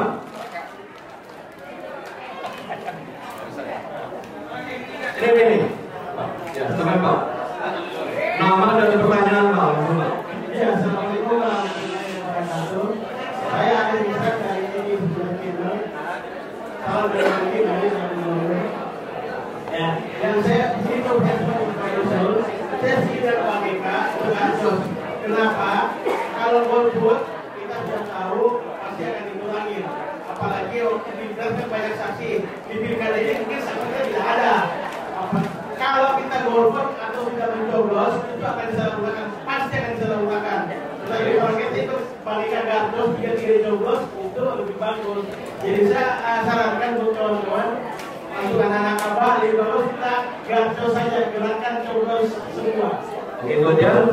Hanya mengimbau ya Pak ya. Pak Menepis. Ya, yang terakhir tadi itu mudah ya. Yang terakhir tadi kan saya sudah bilang berkali putusan MK kan sudah dibilang dari luar. Kalau MK kemudian memberikan lawan kosong ya kita lawan kosong. Kalau MK mengatakan tingkat partisipasi di bawah 50% itu tidak sah, ya kita golput. Tetapi kalau tidak ada dua itu, ya sudah kita bercos ya. Jadi jangan dikunci hari ini. Ya, semangat boleh tapi harus taktis. Kalau dikunci hari ini tiba-tiba ada putusan MK mati kita ya kan? Kemudian soal nanti yang lainnya soal KPK Bang Rambo ya, soal pasal 33 dan partai politik ini. Soal pasal 33 itu saya setuju. Itulah pasal yang tidak pernah diterapkan di bumi Indonesia ini. Ya. Kemarin saya bikin video konten yang mengatakan ada 4 menteri yang paling kaya di Republik Indonesia ini. dan 4-nya itu main tambang semua, baik langsung maupun melalui saudaranya. Tahu siapa aja 4 orang itu? Enggak, kalian kan masih misalnya. Yang 4, yang paling kaya Sandiaga Uno, kekayaannya sampai 7 triliun. Yang kedua adalah Erick Thohir. Yang ketiga Prabowo Subianto. Yang keempat adalah LBP. Saya lupa urutannya, tapi yang jelas nomor 1 Sandiaga Uno. Saya hanya ingin mengatakan bahwa pasal 33 itu tidak pernah dipraktikkan. Makanya saya minta kepada Presiden baru kita, mudah-mudahan dia mendengar, ya kan? Tolong dong, Haris anak beliau minta pasal 33 itu diterapkan.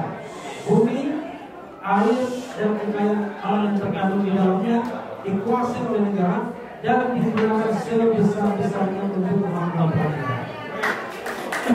Karena saya mendengar dari KPK kalau tidak salah, itu kalau seandainya tambang itu benar-benar dikelola secara benar, secara baik, gak ada orang yang bisa yang akan kelaparan. Pertanyaannya adalah, misalnya 100% dari tambang tersebut, coba miris sekali kita. Faisal Basri pernah mengatakan soal nikah kita 90% buat China, 90% buat China, hanya 10% untuk Indonesia. Itu kata Faisal Basri. Pada tanggal 23 Juli saya mengundang lagi Faisal Basri almarhum, ya, mudah-mudahan Allah mengampuni dosanya dan ditempatkan di tempat yang baik. Saya mengulang, jadi betul bang, 90% China, 10% Indonesia. Bukan salah katanya saya. Yang benar Indonesia minus sebenarnya. Coba bayangkan. Kenapa minus? Karena dalam tata kelola nikel tersebut ada standarisasi yang kata apa hilirisasi, ya, begitu. Padahal hilirisasi nikel hanya menguntungkan China juga dan makin membuat Indonesia rugi. Kenapa? Karena pajak ekspor dibebaskan, pajak impor bahan baku dibebaskan juga.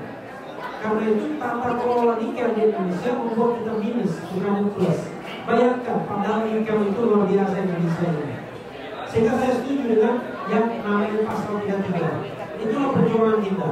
Cuma masalahnya, kalau presidennya Prabowo Subianto, kita mau perjuangan pasal 33 gimana? Hah? Masih bingung ya? Saya pesimis dengan Prabowo Subianto, tetapi sebagai warga negara saya tetap berharap mudah-mudahan dia aman, mudah-mudahan ya. Tapi kalau dia tidak aman, saya sudah ngomong. Oke. Kata Prabowo Subianto, saya akan berantas korupsi. Wah, korupsi kalian. Mudah-mudahan ya. Amin. Ya. Nah, terakhir, tolong dengarkan ini baik-baik ya. Tolong dengarkan ini baik-baik. Ini penting untuk hidup kita ke depan ya. Soal ormas atau partai politik ya. Saya tidak tahu apa sampai mana pembicaraannya. Mungkin nanti Bang Rampu paham, kemudian Bang Baswedan paham, Ustadz Eka kayaknya belum paham. Mungkin ya. Karena ini kan kayak orang-orang ini kan sering sekali mendapatkan informasi dari dalam. Tapi begini, saya ingin berpendapat, mudah-mudahan ini bisa agak sabar sedikit. Begini, saya tidak setuju kalau apa bikin ormas. Terus terang saja. Kenapa? Memelihara satu organisasi saja tidak gampang, apalagi 2 organisasi. Oke? Yang kedua, ormas dan parpol itu 2 entitas yang berbeda. Kalau ormas, orientasinya adalah pelayanan masyarakat, ya kan, untuk civil society, ya. Tapi kalau parpol itu untuk merebut kekuasaan atau sharing power, jelas kan? Kalau kita dua-duanya bisa gak kuat kita di tengah jalan, ya. Darah kita habis untuk menjalankan 2 organisasi ini. Satu. Yang kedua, kita nggak boleh bohong sama masyarakat. bikin ormas kemana-mana, ngaku ormas, ujung-ujungnya ngajak masuk partai politik. Gak boleh bohong kalau udah begini.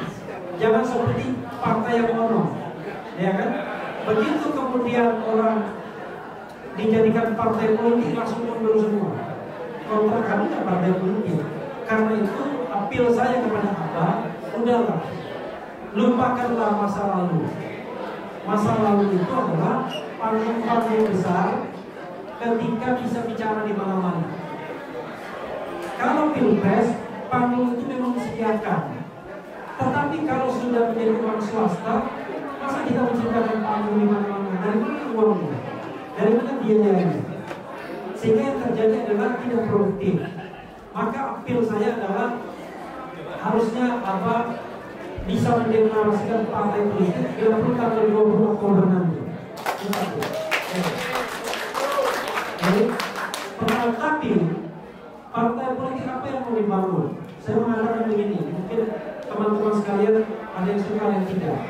Kalau partai tersebut digunakan hanya untuk mengantarkan Anies Baswedan sebagai Presiden Republik Indonesia, saya katakan partai itu pasti gagal. Betul, ya?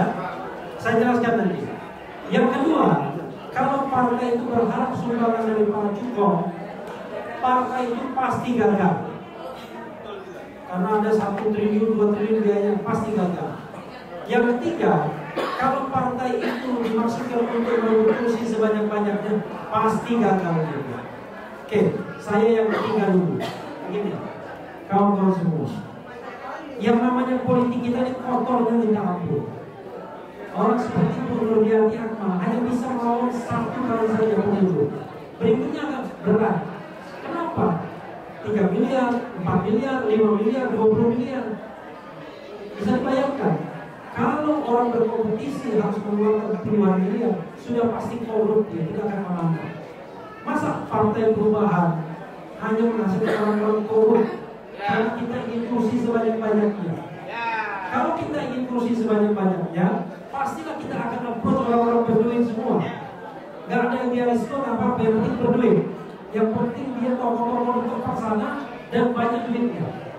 Gagal pasti partai tersebut. Okay? Yang kedua adalah kalau partai tersebut, waduh, untuk membentuk partai dan cabang-cabang dan lain sebagainya, kita butuh 1 triliun, 2 triliun. Pasti gagal partai tersebut kalau dia tidak bisa hidup dari sumbangan anggota. Kenapa? Kalau dia dilandaskan pada cukong, maka semua orang daerah akan menunggu mana duitnya. Begini semua. Begitu mentalitasnya, kalau mentalitas mengharapkan duit, maka gagal partai tersebut. Tidak ada pejuang lagi, tapi yang ada adalah manusia bayaran. Seperti yang merusak demo yang merusak diskusi tadi. Kan manusia bayaran semuanya, kan? Dia cari gantong mati, sudah tahu gantongnya nggak ada, tetap aja di rumah dia. Karena kontraknya sudah ada, kan? Nah, karena itu harus bisa hidup dari sumbangan. Oke? Nah, yang terakhir adalah apa bedanya partai perubahan kalau ternyata feodal dan mengkultuskan individu? Apa bedanya dengan Nasdem yang mengkultuskan Surya Paloh? Apa bedanya Gerindra yang mengkultuskan Prabowo Subianto? Apa bedanya dengan partai-partai lain yang tidak ada yang namanya sirkulasi kepemimpinan? Maka saya mengatakan kita harus membuat partai dengan niat yang baik, dengan niat untuk berjemaah, agar kita bisa melawan kezaliman, bisa menegakkan keadilan secara bersama-sama. Gak bisa sendirian. Anies Baswedan bukan dewi keadilan yang tutup matanya lalu tebaskan pedang kemana-mana. Gak akan kuat juga. Karena itu perlu berjemaah. Nah, dalam jemaah tersebut, walaupun tidak dikatakan, tetap Anies yang menjadi imam kita. Benar gak? Tetapi kalau dia, mohon maaf, kalau dia kentut, ya kan? Kalau dia buang angin, ya harus diganti imamnya, benar gak? Nah, itu artinya kita mencari yang terbaik di antara kita, primus inter pares, tetapi kita tetap kritis bahwa imam kita, pemimpin kita harus betul di jalan yang lurus. Tidak menjadikan partai sebagai alat negosiasi, tidak menjadikan partai semata-mata untuk menjadikan dirinya Presiden Republik Indonesia. Yang kalau siapa, bubar partainya.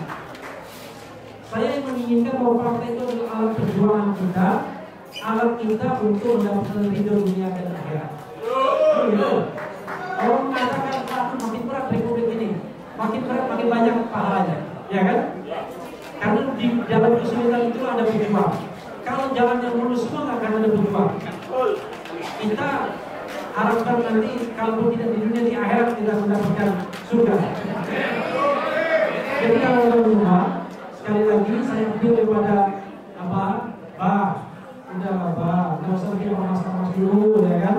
Kita butuh partai politik, kita berjamaah, apa jadi pemimpinnya, kita rumuskan partai seperti apa yang kita ingin bangun. Tetapi yang jelas adalah partai itu harus partai amar ma'ruf nahi munkar, bukan amar ma'ruf nahi munkar yang sudah tergoda karena ada jabatan-jabatan yang ditawarkan. Karena ada partai amar ma'ruf nahi munkar, partai dakwah yang hari ini sedang menghadapi ujian dan tidak lulus ujian. Unfortunately. Wassalamualaikum warahmatullahi wabarakatuh. Bang Ramadan Tuhan, silakan merespon dari pertanyaan kita nanti. Habis ini pertanyaan yang kedua ya, silakan Bang. Baik, saya kira yang dijelaskan oleh Bang Erwin sudah cukup komprehensif. Mungkin kita bisa next pertanyaan yang lain. Oke, terima kasih. Saya dengar ada yang tambahin. Bu Julia, silakan. Bu Julia, silakan. Satu pertanyaan ya. Ini. Saya anggap penting karena untuk Prof sempat menjelaskan kepada kami ini apa hasil gencos. Kalau misalnya gini, kita berjuang hari ini minta tanda tangan supaya kotak kosong menang dan ada kemungkinan tahun depan diulang kembali. Tapi kalau kita nggak menang, siapa pemenangnya nanti terserah persentase yang didapatkan oleh pilihan yang kita nggak pilih. Tapi kalau misalnya Prof, kotak kosong ternyata tidak menang, jadi kita mungkin gercos Pak Ustadz, atau kita golput, bagaimana hasilnya? Saya ingin kita siap mental. Kalau ternyata sudah kita gercos, kita ternyata menang nih, tapi gimana ternyata yang dimenangkan itu? Terima kasih. Terima kasih Bu Julia. Ya, yang dua, tadi yang bawa bayar ini. Ya gantian. Assalamualaikum warahmatullahi wabarakatuh. Kami berjuang Bapak Anies, berjuang untuk Anies. Kemudian Anies tidak jadi karena kita tahu sebabnya. Banyak masyarakat tidak tertarik dengan politik atau masuk parpol. Kemudian juga kami ingin tetap mengkritisi karena belum tentu nanti pemimpin itu sesuai dengan yang ada di pikiran kita. Saya ingin berharap sebetulnya kita teman-teman tetap punya wadah sebagai pengkritisi. Karena kalau kita bikin parpol, kalau ternyata cuma pakai buram, belum apa-apa sudah dikat, ditendang, itu sia-sia seperti itu. Semua masyarakat. Tapi kalau memang apa, itu satu partai politik, mungkin banyak para fans yang mau masuk, tapi mereka yang tidak tertarik di politik. Kami datang sebagai pejuang, kami datang ingin pembaruan yang tidak pernah dapat kesempatan. Beberapa pasal bisa menjadi acuan buat kita bertiga-tiga. Siapapun nanti akan membawa sana bahwa kita membawa masyarakat untuk pemerintahan masyarakat. Pertanyaannya Bu. Pertanyaannya Bu. Pertanyaannya, apakah setelah ini kita lebih selesai masalah pilpres, selesai masalah hubungan adakah wadahnya kita semua ini sebagai pejuang tetap mengkritisi kami. Demikian. Terima kasih. Kita hormati dulu yang menjawab ya dari Lampung juga Mary.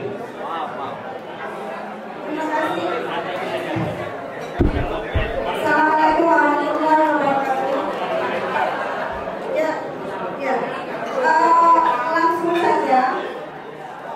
Saya dari Lampung ini bersama teman-teman dari Jawa Timur. Kebetulan kemarin sore kami ketemu dengan Pak Anies. Karena kami ada dua agenda, ketemu dengan Pak Anies, kemudian agenda di Kemang tadi yang dibubarkan oleh para preman. Habis itu kesini diajak dengan Bang Refdi. Karena kemarin kami baru ketemu Pak Anies, maka kami ada di sini. Memang kami betul, kami dari luar Jakarta ini tidak punya hak pilih. Tapi karena kemarin kami ketemu Pak Anies, tadi ada yang bertanya, apakah Pak Anies nanti akan membuat partai politik atau buat ormas? Itu yang saya langsung tanyakan dengan beliau. Saya langsung menanyakan itu dengan beliau.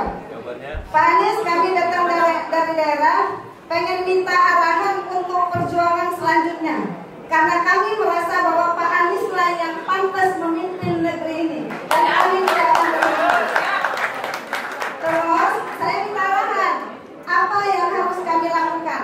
Karena di beberapa grup antar profesi sudah ada yang sudah membuat indikasi partai-partai politik perubahan di bawah kepemimpinan Pak Anies. Jawabnya, Pak Anies bilang begini, Bang Refli, kita tidak akan membuat partai politik, tetapi kita akan buat ormas. Begitu. Seandainya ada pemikir-pemikir tokoh-tokoh kita hari ini, kami berharap secepatnya untuk bisa diskusi dengan Pak Anies terkait dengan ini. Itu yang kami dengar dari Pak Anies langsung. Kemudian yang kedua, saya tanyakan, Pak Anies kabarnya Pak Anies nanti mau masuk di kabinet. Oh tidak, tidak ada. Beliau tidak menerima dan beliau tidak akan terima diberikan jabatan sebagai menteri apapun. Kemudian yang ketiga saya tanyakan, Pak Anies, seandainya nanti wakil presiden yang akan dilantik nanti terjerat dengan hukum, bagaimana secara hukum? Apakah bisa Pak Anies nanti naik menjadi wakil? Harapannya seperti itu dan mohon Bapak Presiden menjawab. Karena ada sedikit arahan kita untuk siap-siap kala itu, insya Allah bismillah. Bahwa takdirnya Allah, Pak Anies pada tahun ini yang akan dilantik menjadi wakil presiden Republik Indonesia. Pak Refli, silakan direspon Bapak Ramadan juga. Apa dulu? Dari Bu Yulia, Bu Dameli, dan tadi Bu lagi. Ya, kalau dalam pandangan saya, sesuatu yang diumumkan oleh Anies Baswedan nanti, nah itulah dia. Nah sampai sekarang ini masih dalam wacana ormas dan atau parpol. Kenapa dan atau? Bisa jadi loh berjalan juga parpol dan juga jalan. Nah makanya kita tunggu aja gitu. Jadi kalau kata Bang Refli tadi ada 5 tadi, saya adalah salah satu yang akan ikut aja. Apa yang diputuskan oleh Abah saya akan ikut. Karena saya sudah menitipkan idealisme saya ada di Anies deh. Artinya putusan yang akan dia ambil pasti itu sudah yang terbaik. Karena kan begini Mbak Mary ya, kalau kita ini kan mempunyai akses ataupun informasi yang sangat terbatas. Tapi kalau seorang Anies, informasinya itu jauh lebih kompleks. Relawannya itu juga bukannya 5, 10, tapi ratusan. Dia saring di situ. Dan tokoh-tokoh. Jadi kelengkapan informasi yang dimilikinya itu yang meyakinkan saya. Udah saya menunggu aja deh gitu. Ya, kalau misalnya Anies nggak milih, ya saya juga nggak milih. Nggak milih apa-apa juga nggak patekan gitu. Nggak ada masalah. Ya, kan? Tapi kalau hati nurani, ya saya akan coba semuanya dan di ujung saya tulis Anies. Itu untuk memuaskan diri saya. Tetapi kita kan saat ini sedang menunggu dari Ramdan Sabagir dan kawan-kawan di MK. Mana tahu nanti ada kolom keempat kosong. Ya. Mic-nya dekat lagi. Ya, mana tahu nanti ada kosong di situ. Bisa. Ya kita tentu akan rame-rame kita berjuangkan untuk nomor kotak kosong. Bahkan bila perlu teman-teman yang sudah nyebrang dibuat kami nyebrang kepada Pramono, kita minta untuk memilih bersama Anies atau bersama mereka. Kan jadi harus balik. Ya. Karena kan saya katakan tadi bahwa kalau Anies bikin partai politik ataupun ormas pasti berbeda dengan yang apa yang sudah ada. Coba Ibu Mary bandingkan Anies Baswedan dengan seluruh ketua umum partai politik yang ada. Integritas Anies di atas rata-rata. Sudah pasti itu. Jadi nggak akan mungkin dia akan menjadi korban diancam, dikasih sprinting atau apa, tidak percaya. Anies akan melewati itu dan dia sudah melewati taraf penekanan ancaman apapun. Ancaman apa sih yang nggak dialami oleh Anies? Semuanya sudah. Nah, jadi itu ya soal partai politik dan juga soal coblos. Dan yang lain apa? Tadi mengenai wadah sama. Mengenai ormas parpol sama. Iya, ya itu juga sama. Artinya tidak ada yang berubah. Kita tunggu. Pasti akan yang terbaik. Bahwa nanti itu ormas dan atau parpol kita tunggu saja. Sesuatu nanti yang diumumkan, nah itulah yang terjadi. Karena di wacana itu kita tunggu. Ya mereka. Terima kasih Pak Prabowo. Ustaz Rega, mohon maaf. Baik, jadi Rafi bilang nunggu daripada besar kita. Insya Allah kita akan menunggu, tapi memang saat ini kita diinfokan bahwa saya akan berada seperti rekan-rekan semua. Mudah-mudahan ini menjadi ikhtiar kita, perjuangan kita untuk melawan bentuk kezaliman atau kearogansi partai. Kalau tadi Bunda Mary sudah berdiskusi langsung, ya saya rasa itu sudah langsung A1. Artinya sudah langsung dari mulut beliau, yang kita tinggal menunggu saja. Ya, menunggu saja. Memang kalau partai ini agak dilema, bisa nggak 2029 ini Pak Anies mencalonkan? Andaikan memang undang-undangnya nanti diubah antara pilpres dengan pileg ini bisa, mungkin akan bisa. Tapi kalau pileg dan pilpres ini satu seperti kemarin, berarti ambang batasnya seperti yang saat ini. Yang partai kita, yang partai akan dibentuk oleh Pak Anies ya belum punya suara kan begitu. Tapi kalau misalnya antara pileg dengan pilpres dipisah seperti sebelum kemarin, ya bisa saja pileg dulu partai Pak Anies bisa untuk maju, ya kelihatan itu ya dapat thresholdnya berapa kan gitu. Ini memang menjadi satu perjuangan kita bersama. Tapi ingatlah, yang saya pesankan hanya satu, kita istiqomah dalam perjuangan. Karena perjuangan perubahan ini panjang, masih panjang ke depannya. Ya, bangsa negara ini sedang dalam keadaan tidak baik-baik saja. Ya tadi Bang Refli dengan kawan-kawan luar biasa itu. Ya, di obrak abrik mah. Saya kaget ya pas saya datang, apa kata mereka? Ini yang di dalam adalah pengkhianat bangsa, gitu. Yang di dalam ini adalah pemecah belah persatuan dan kesatuan dalam hati itu kalau hukumnya. Iya, saya sempat marah tadi ya. Melihat di videonya tadi saya sangat marah. Ya, tapi apa daya karena sendiri Jawara belum ada yang datang. Ya, tapi dilindungi juga sama Wercok. Ya, tapi inilah satu pelajaran buat kita.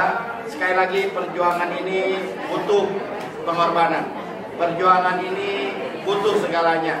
Dan yang pertama, perjuangan adalah butuh kekompakan dan persatuan. Saya mau tanya, siap kompak? Ya. Siap bersatu? Ya. Jadi jangan ada lagi peristiwa tadi tuh. Ya, kita lihat tokoh-tokoh yang benar-benar mereka memikirkan bangsa dan negara ini. Ya, isunya mereka pemecah belah. Kan lucu. Ini mudah-mudahan tidak terjadi lagi. Saya harap kita yang masih muda-muda ini mau bergerak. Ya, yang tua udah ketahuan lah. Ya, apalagi kalau emak-emak udah turun, udah kelar itu. Ya, jadi emak-emak tetaplah kompak, tetaplah bersatu. Kita semua dalam satu komando Anies Baswedan.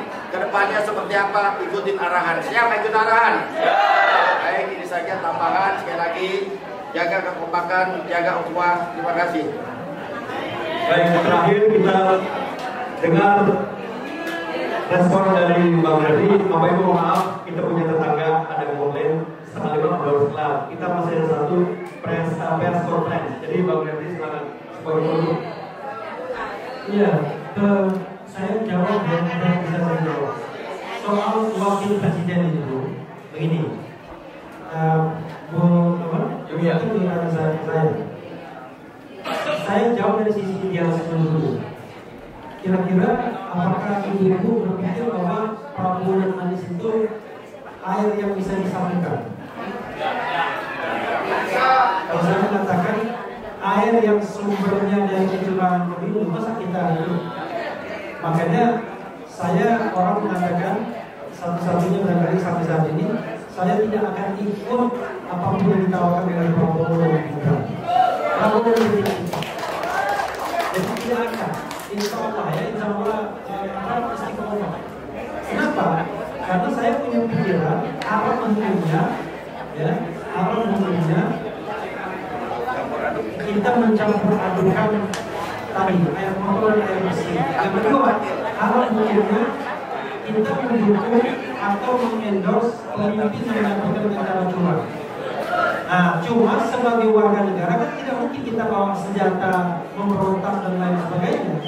Sebagai warga negara kita harus konstitusional, yaitu ya jadi oposisi seperti sekarang ini, mengkritik kebijakan dan lain sebagainya. Termasuk kita lawan kalau ada orang-orang yang kemudian mau membubarkan demokrasi. Jangan salah, demokrasi kita berada dalam ancaman yang luar biasa. Karena Prabowo tidak pernah bicara tentang mengembangkan demokrasi. Memberantas korupsi dia ngomong, memberantas kemiskinan dia ngomong, kemudian mensejahterakan dia ngomong, tapi mengembangkan demokrasi dia pernah ngomong. Bahkan bahayanya dia bilang dia akan ambil semua partai politik dan tidak ada oposisi. Itu yang lebih bahaya lagi. Karena itu kita harus menegakkan diri bahwa kita akan menjadi oposisi dari kekuasaan Prabowo. Udahlah, terimalah nasib kita begini, ya kan? Rezeki itu dari Allah yang Maha Kuasa, bukan dari Prabowo Subianto atau Pak Yudhoyono, ya. Satu.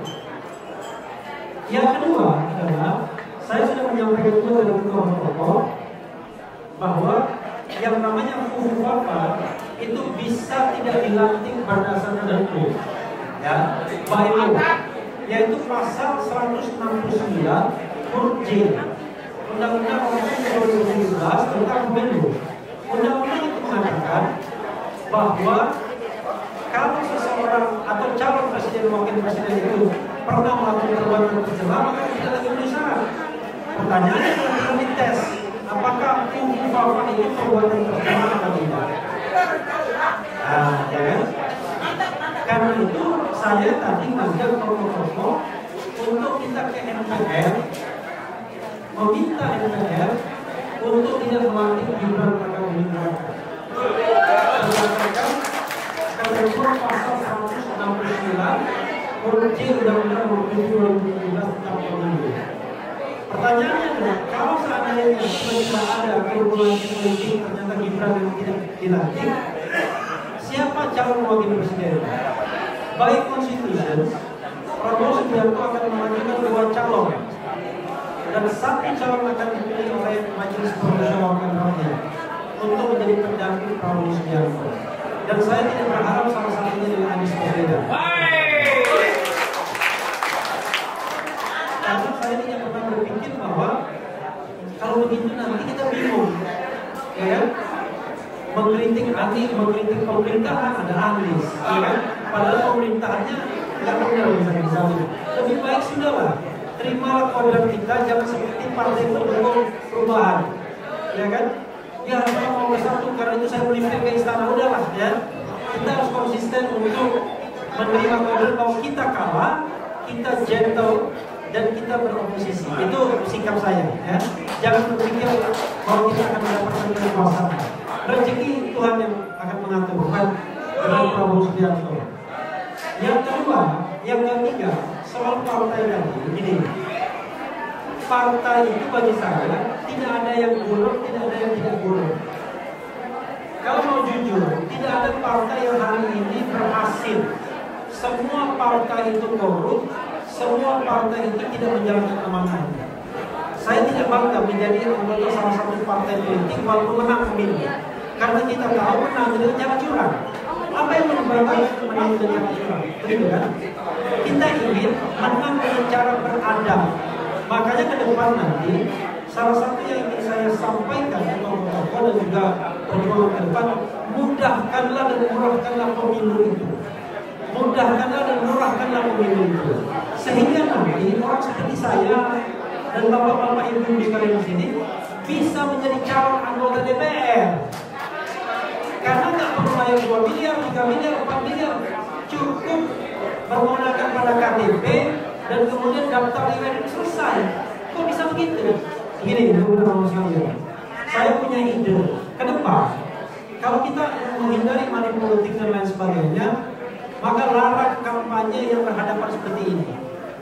Ini Bang Medi di sini mengundang ini aja, dia harus mengeluarkan macam-macam kan? Ini nggak murah, ya kan? Kalau kita kampanye, walaupun kita tidak money politics, ada profesor yang terpilih yang setiap mengumpulkan massa ada jamuan, ada merchandise dan lain sebagainya. Memang akhirnya tanpa money politik akan miliaran keluar. Lalu siapa yang akan menjadi calon anggota DPR tersebut? Orang yang mencari rente, mencari keuntungan. Kan bahaya sekali. Nah, karena itu ke depan kita jangan khawatir soal golong dan tidak golong. Jadikan partai itu sebagai alat perjuangan. Kalau menjadikan partai sebagai alat perjuangan, sepanjang partai itu lurus, kita tidak akan belok. Kan begitu. Mau dia menang, tidak menang, ini alat perjuangan. Saya tunjuk film Troy. Bagaimana Achilles memimpin satu kapal dengan bendera hitam, pasukan Myrmidon apa namanya, dalam film The Troy yang dibintangi oleh siapa? Lupa. Bayangkan pasukan itu ditakuti oleh Sparta, oleh apa? Oleh lawannya. Nah, sekarang pertanyaannya adalah kita punya berapa? 500 kursi di DPR, tapi sontoloyo semua yang isinya, ya kan? Kotor semua yang isinya, orang penakut semua yang isinya, orang yang mau kenikmatan kekuasaan, nggak ada gunanya, karena partai itu pasti jadi partai sontoloyo. Ya, tapi coba ada partai 50 orang 100 orang tapi jagoan semua, berani berargumen, berani berdebat, berani untuk menyatakan yang benar, yang hak, dan berani mengatakan yang batil. Itu jauh lebih berharga. Karena itu gunakanlah partai itu. Kan partai itu cuma instrumen saja sesungguhnya. Mau awal ma'ruf nahi munkar banyak sebenarnya lahannya. Cuma ini adalah lahan yang disediakan oleh konstitusi kita untuk berjuang. Tapi apakah Reflihan tidak menginginkan partai perubahan yang besar? Ingin, tapi dengan cara yang benar, dengan cara yang lurus, dengan cara yang tidak menyolong, tidak manipulatif. Orang-orangnya keren semua, ya kan? Kita hanya semangat pro dan sini diajak bergabung dengan rakus dengan uang kecil. Ayo. Ada relawan yang memamerkan uangnya lagi. Namun sembilan misalnya, ya kan? Dapat berapa puluh juta atau ratus juta untuk dipamerkan. Nah, kita tidak ingin seperti itu. Kita ingin orang-orang yang bermartabat semua. Nah, tetapi partai juga bisa harus saling caring each other. Jangan sampai ada teman separtai mati kelaparan. Kita tidak hidup dari partai, kita menghidupi partai, tapi jangan sampai ada teman separtai yang mati kelaparan. Jadi begitu ya prinsipnya. Mudah-mudahan ini bermanfaat. Dan sekali lagi saya appeal kepada Anies, ya kan? Sudahlah, lupakanlah soal hura-hura, ya kan? Kan ini mohon maaf yang saya katakan, Pilpres kemarin ini hura-hura, ya kan? Anies merasa barangkali senang sekali dia bisa berkeliling Indonesia, debat sana, debat sini, kemudian. Tapi saatnya sekarang kita membangun sumber daya manusia partai politik. Kita butuh bukan hanya satu Anies Baswedan, tapi kita butuh 10 Anies Baswedan, 100 Anies Baswedan, 200 Anies Baswedan. Sehingga siapapun yang maju di antara kita nggak ada masalah. Bahkan ketika kita misalnya perang, kalau kita lihat perang Badar kan satu-satu itu berkelahi satu-satu. Kaum muslimin itu mau maju semua, nggak ada yang takut, ya kan? Dan itulah yang kita inginkan, bahwa kita punya sosok-sosok yang kuat, yang cerdas, yang berintegritas, yang tidak khawatir kehidupannya. Dan Anies Baswedan banyak sekali, bingung orang. Ini mana sih yang bisa ada titik lemahnya? Ternyata ada titik lemahnya. Anies Baswedan dan Baswedan Wati. Tidak ada uang, ya? Oke, terakhir ya. Apa manfaatnya? Apa manfaatnya? Begini Bu. Kalau setiap memilih itu kita mau menang, mau ada manfaatnya, kadang-kadang realitas politiknya kan tidak demikian. Kadang-kadang ekspresi politik itu lumayan.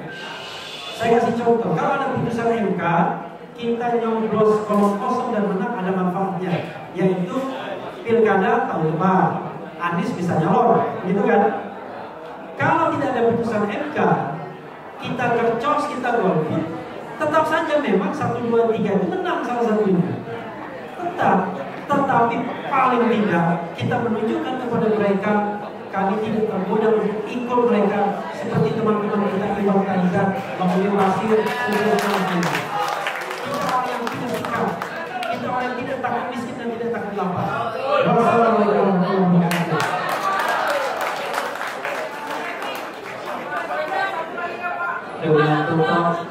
Dengan tetap menghormati Bapak Ibu semua di sini.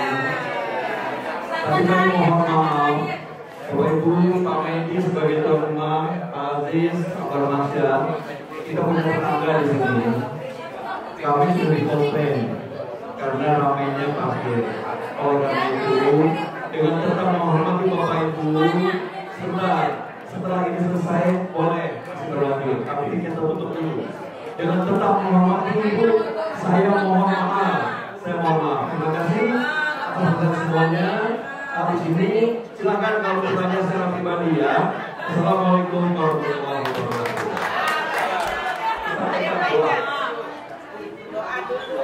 Ya, kita doa penutup. Baca surat Al-Fatihah pertama, mohon berdoa agar Pak Anies Baswedan dijaga oleh Allah Subhanahu wa taala. Dan juga tokoh-tokoh kita juga dijaga oleh Allah Subhanahu wa taala. Bahaya, bencana, bala dan mudah-mudahan kita diberikan keistiqomahan dalam menjalankan perjalanan ini. Al-Fatihah.